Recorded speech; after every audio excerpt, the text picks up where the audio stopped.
Hi friends, कैसे हैं आप लोग? बहुत बढ़िया। उम्मीद करता हूँ कि आप लोग बिल्कुल स्वस्थ होंगे, चुस्त दुरुस्त और तंदुरुस्त होंगे। बेसिकली वैसे तो मैं बहुत ही एक धार्मिक किस्म का आदमी हूँ और मेरे को ना एक्चुअली ईश्वर में ना बहुत विश्वास है, क्योंकि मेरा ऐसा मानना है कि जहाँ से ना ये निकालेंगे वहाँ से हमें कोई नहीं निकाल पाएगा। तो ईश्वर को मैं बहुत मानता हूँ और बहुत ही स्पिरिचुअल आदमी हूँ। तो आपके सामने ही एक स्पिरिचुअल स्टोरी मैं शेयर करना चाहता हूँ। एक्चुअली ये जो स्टोरी है भगवान श्री राम और माता सबरी के बीच की है। उनके बीच में जो संवाद हुआ, उस संवाद को मैं आपके साथ शेयर करना चाहता हूँ, क्योंकि उस संवाद को ना मैंने एक अपनी बुक में नोट किया। तो मैं आपके साथ ना उस संवाद को शेयर करना चाहता हूँ। आई होप कि आपको बड़ा अच्छा लगेगा। भगवान श्री राम 14 वर्ष के वनवास में माँ शबरी के आश्रम में पहुँचते हैं। एक टक देर तक उस सुपुरुष को निहारते रहने के बाद वो जो बुजुर्ग भीलनी है माँ शबरी, जो एक छोटी जाति की है, वो उसके मुंह से ना बोल फूट पड़ते हैं एकदम से। तुरंत बोलती है, कहो राम, सबरी की बहा ढूंढने में, सबरी की ढी ढूंढने में अधिक कष्ट तो नहीं हुआ। श्री राम मुस्कुराए, बोले, यहाँ तो आना ही था माँ, तो कष्ट का क्या मूल्य है। जानते हो राम, तुम्हारी प्रतीक्षा तब से कर रही हूँ जब तुम जन्म में भी नहीं थे, जब तुम्हारा जन्म भी नहीं हुआ था।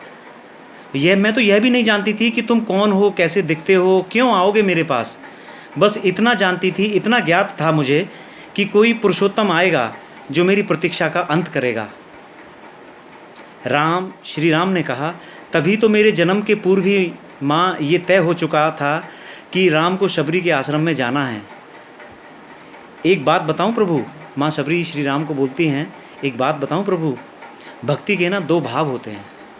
भक्ति के दो भाव होते हैं। पहला होता है मरकट भाव और दूसरा होता है माजार भाव। मरकट भाव और माजार भाव।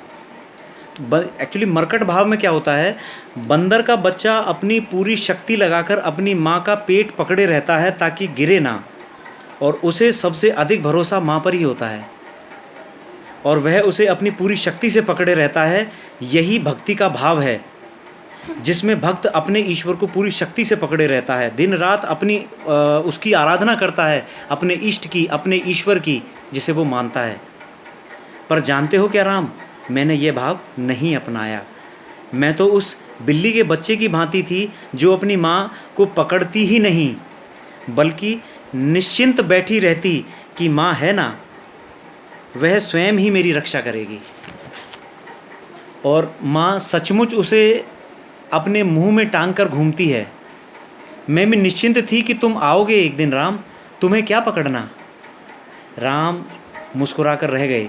भीलिनी ने पुनः कहा, वो जो माँ सबरी थी उन्होंने दोबारा कहा, सोच रही हूँ बुराई में भी तनिक अच्छाई छिपी होती है ना। कहाँ सुदूर उत्तर के तुम और कहाँ घोर दक्षिण में मैं, कहाँ उत्तर अयोध्या से तुम और कहाँ दक्षिण में मैं रहती हूँ।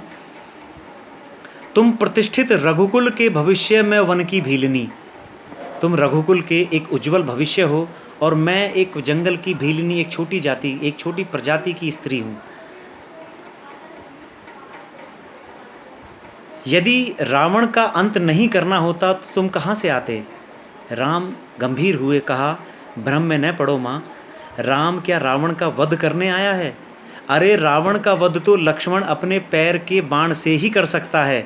राम हजारों कोस चलकर इस गहन वन में आया है तो केवल तुमसे मिलने आया है माँ, ताकि हजारों वर्षों बाद जब कोई भारत के अस्तित्व पर प्रश्न खड़ा करे, भारत के अस्तित्व पर प्रश्न खड़ा करे तो इतिहास चिल्लाकर उत्तर दे, इस राष्ट्र को क्षत्रिय राम और उसकी भीलनी माँ ने मिलकर गढ़ा था। जब कोई भारत की परंपराओं पर उंगली उठाए तो काल उसका गला पकड़कर कहे कि नहीं, यह एकमात्र ऐसी सभ्यता है जहां एक राजपुत्र वन में प्रतीक्षा करती एक दरिद्र वनवासिनी से भेंट करने के लिए 14 वर्ष का वनवास स्वीकार करता है। राम वन में इसलिए आया है ताकि जब युगों का इतिहास लिखा जाए तो उसे अंकित हो कि सत्ता जब पैदल चलकर समाज के अंतिम व्यक्ति तक पहुंचे तभी राम राज्य है। राम वन में इसलिए आया है ताकि भविष्य याद रखे कि प्रतीक्षाएं अवश्य पूरी होती हैं। राम रावण को मारने भर के लिए नहीं आया है माँ। माता सबरी एकटक राम को निहारती रहीं, देखती रहीं।